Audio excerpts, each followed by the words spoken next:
Hey,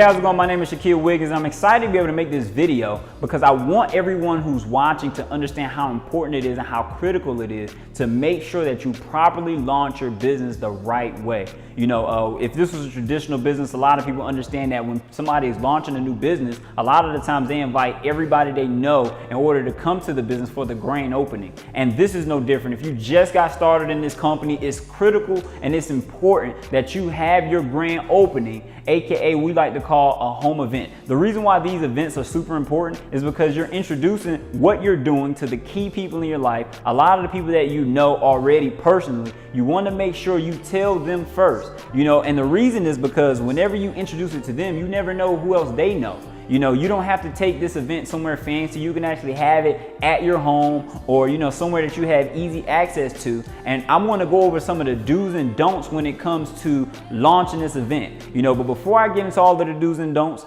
I just want everybody here to understand that this business, it only costs, you know, a few $100s, less than $300. It doesn't matter which package you came in on. I know the investment was low, but this business have the potential to pay you millions of dollars, you know, on an annual basis. It's already happening for some people, so it can definitely happen for you.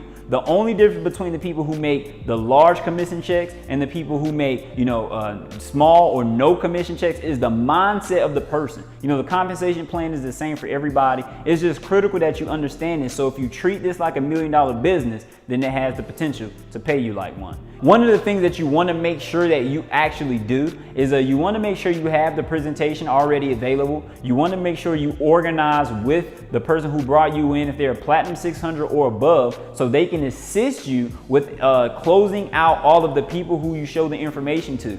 You want to make sure that you have all of the connections you need, whether it be you doing a presentation on the television, whether it be you showing somebody on your computer screen, or you're just sharing the presentation with people. You want to make sure whatever it is you're showing, you have that available and you have it ready to view before the event actually starts. You know, my recommendation is to have it, everything prepared at least an hour in advance or sooner. You know, the sooner the better, you know, because you want to make sure you're professional and you're prepared in order to expose the information and you don't run into any technical difficulties at the time the event was supposed to start.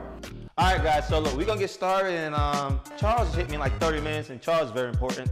You know, I'm sorry, we gotta wait for Charles. Charles needs the information just as much as you, so since you're gonna be in 30 minutes, guys, we're gonna get started in 45 minutes. So, you know, just hang tight.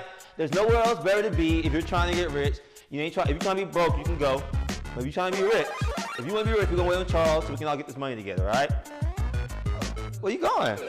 One of the other things you want to make sure you do is you want to start the presentation at a good time. I know a lot of the times we have issues with people arriving late. You know, it happens, you know, in most cases we hope that it doesn't. But if you have people that you're waiting on, you don't want to penalize the people who are on time waiting on the people who's running behind. You know, because the thing is, if you get started, you know, around the time you're supposed to get started, it's okay if you say, hey, the event is going to be at 8 and you get started at 8:15. That's perfectly fine, because you want to give people a little wiggle room, a little window, but you don't want to wait, you know, for the late people and because the late people will understand why you started, but the people who are on time won't understand why you're waiting. You know, so you want to make sure that you start the event at an appropriate time for the people who are on time. Welcome, guys. Sorry that y'all only 2 people here, but it's okay because you know how people are. I believe there's some people en route right now, but it's cool. Y'all only 2 that matter. So look, guys, I got Mr. Shaquille. What is your name again?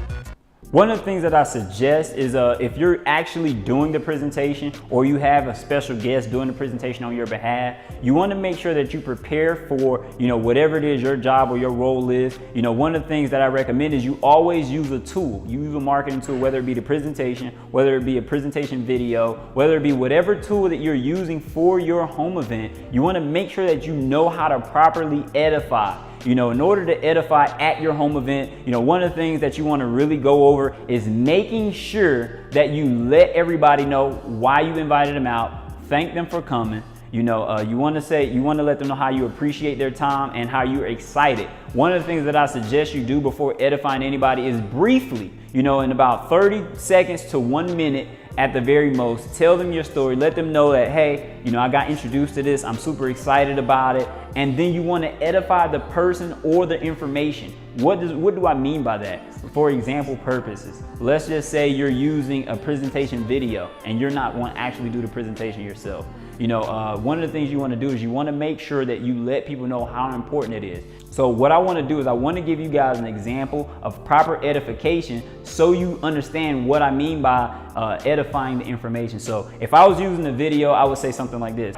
I tell a little bit about myself. I let them know how all of this stuff came to be. So I would just let them know like, hey, listen, guys, I saw this information. I was introduced to it by a really good friend of mine. He's doing really well for himself. He's investing his money. He's making a great return on his money. And I've always known, you know, I've worked hard for my money, but my money never worked hard for me. And I understood that most people who are wealthy, who are well off in the financial position I'm looking to be in, they don't just work for their money. You know, I don't know anybody who's on the Forbes list from working just a 9-to-5 job. So I understood I had to do something different in order to change my situation. So that's my story.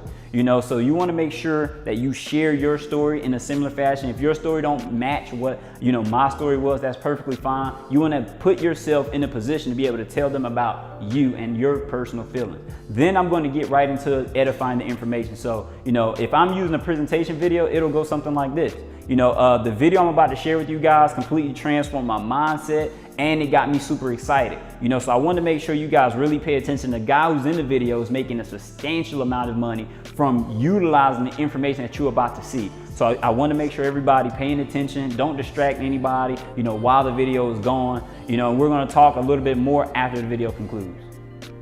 Boom. So what I did was I basically edified the information. I let everybody know how important it is, because a lot of the time people don't pay attention simply because you didn't tell them how critical it was for them to pay attention. You know, if I had a person doing a presentation on my behalf, I would do the same thing, but I would edify the person. I would let them know, you know, this person cares about people, that you know 100% of the information. This person is making a great income, you know, and they're investing their money, and it's someone that you should listen to. Boom. I would pass it to them and I will allow them to do the presentation on my behalf. Right? If you're doing a presentation, then you just want to make sure that you tell your story and you go right into the presentation. And if you have somebody closing the event for you, you're going to do the edification part after you finish presenting the information. You know, so either or, regardless of what scenario you have the information, you can actually appropriately make sure people are paying attention to it in the right manner. All right, guys, look, I just bought some food, so make sure you eat it. You know, I got everything that we need. I cooked a huge meal for all of us,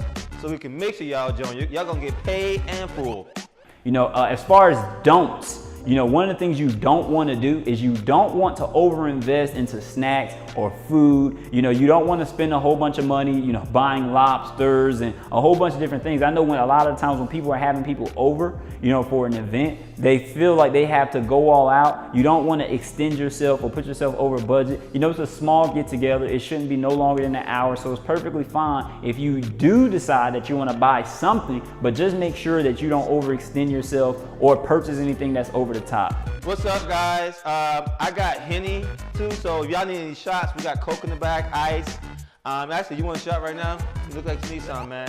One of the things that I suggest that you never do at a home event is I wouldn't suggest that you have alcohol readily available. You know, I'm not saying that it's anything wrong with alcohol, but what I am saying is you don't want to be giving all of your guests something to drink, because obviously it's people driving to your home, and you want the setting to be very professional. You want the setting to be serious so people can make a decision when it comes to their financial future, because this is a really big decision for a lot of people. So you want to treat it as if this is a business, right? What's up, guys? So welcome. And Charles, come on, what's up, bro? That's my friend Charles, y'all. You know, he came for the meeting too. What's up, bro? You can sit right here, bro. Yeah. So guys, welcome to the call. We got a lot of good things coming. And so, yo, what's up? Another thing that you don't want to do is you don't want to, whenever people come in, you don't want to be too familiar or too friendly and unprofessional. I know a lot of the times we're comfortable with the people we invite to our initial home event, but if you're acting a little too unprofessional, some people may not take you as serious as they would. I'm not saying change who you are, but what I am saying is just make sure that people understand that they're in a serious situation as you share the information with them. Another don't that I would suggest is if you do decide to play music, music is perfectly fine. Just make sure that it's presentation friendly music. The reason why it's super important that you make sure you have your professional hat on as you do this presentation, because the thing is, one of the things that I learned from one of my mentors is if something can't happen 1,000 times in your organization, then it can't happen once. You know, if you're playing music that's distasteful, you know, and it's not necessarily appropriate for what we're doing, not saying that the people who you invite to your event may not like or appreciate the music that you play, because, you know, you guys are very familiar with each other. You probably have a great idea of the type of music that they listen to.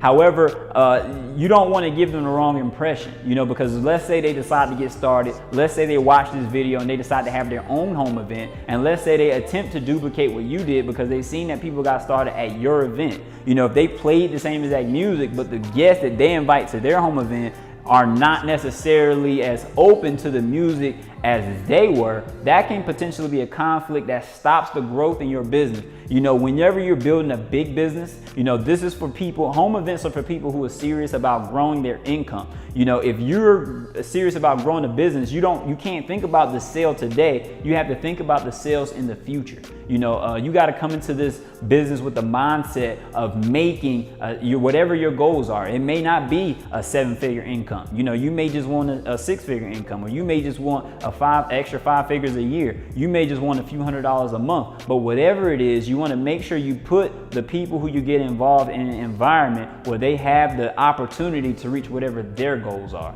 You know, so it's just critical and important that everyone who's watching this video understands that if it can't happen 1,000 times, if you can't get in front of the room and tell people, you know, your story, and 1,000 people can't hear that story and decide they want to get involved, then you want to attempt to make sure that you don't do it once, because people are only going to do what they see you do, especially if it's success, right? So you want to make sure you give them the best example that you possibly can.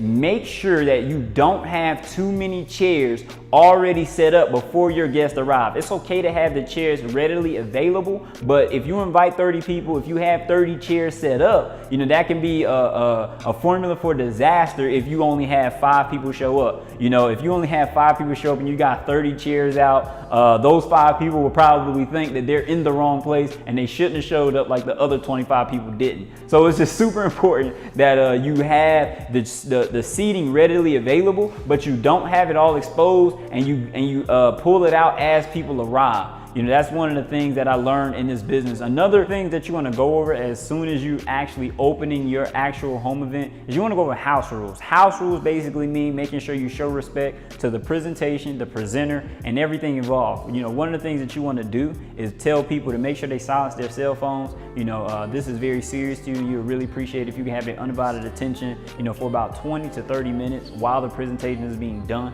You know, if they have to step out or use the bathroom, try to do it quietly. You know, don't interrupt the presentation as the presentation is going. You know, so just make sure you tell everybody that this is serious and that, you know, to make sure they follow the house rules.